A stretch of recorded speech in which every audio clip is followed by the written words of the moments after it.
বিয়ানীবাজার উপজেলার প্রতিশ্রুতিশীল সাংবাদিক এবিটিভি ও বিয়ানীবাজার নিউজ 24 এর বার্তা সম্পাদক আহমদ রেজা চৌধুরীর মাতা ইন্তেকাল করেছেন। ইন্না লিল্লাহি ওয়া ইন্না ইলাইহি রাজিউন। শনিবার দুপুর 2টার দিকে মুড়িয়া ইউনিয়নের নয়াগ্রামের নিজ বাড়িতে ইন্তেকাল করেন তিনি। মৃত্যুকালে স্বামী সন্তানসহ আত্মীয় স্বজন রেখে গেছেন। এবিটিভি ও বিয়ানীবাজার নিউজ 24 এর বার্তা সম্পাদক আহমদ রেজা চৌধুরীর মাতার মৃত্যুতে গভীর শোক জানিয়েছেন এবি মিডিয়া গ্রুপের পরিচালক বৃন্দ, Beanibazar press club, Beanibazar journalist association, reporters unity ও সাবেক এমপি সেলিম উদ্দিন সহ সাংবাদিক বৃন্দ।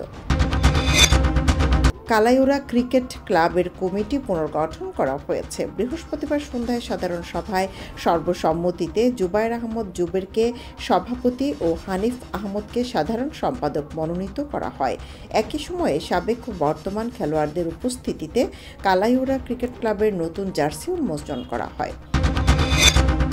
জকিগঞ্জে মোটরসাইকেল নিয়ন্ত্রণ হারিয়ে খাদে পড়ে শাকিল আহমদ নামে এক যুবকের মৃত্যু হয়েছে। বৃহস্পতিবার 8টার দিকে উপজেলার শরীফগঞ্জ এলাকার হাসিতলা সরকারি প্রাথমিক বিদ্যালয়ের কাছে এই দুর্ঘটনা ঘটে।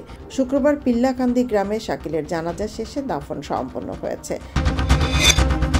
বড়লেখা উপজেলার শাহবাজপুর আইডিয়াল একাডেমির বার্ষিক পরীক্ষার ফলাফল প্রকাশ ও পুরস্কার বিতরণ করা হয়েছে। এছাড়া অনুষ্ঠানে 8ম শ্রেণীর শিক্ষার্থীদের বিদায় দেওয়া হয়েছে।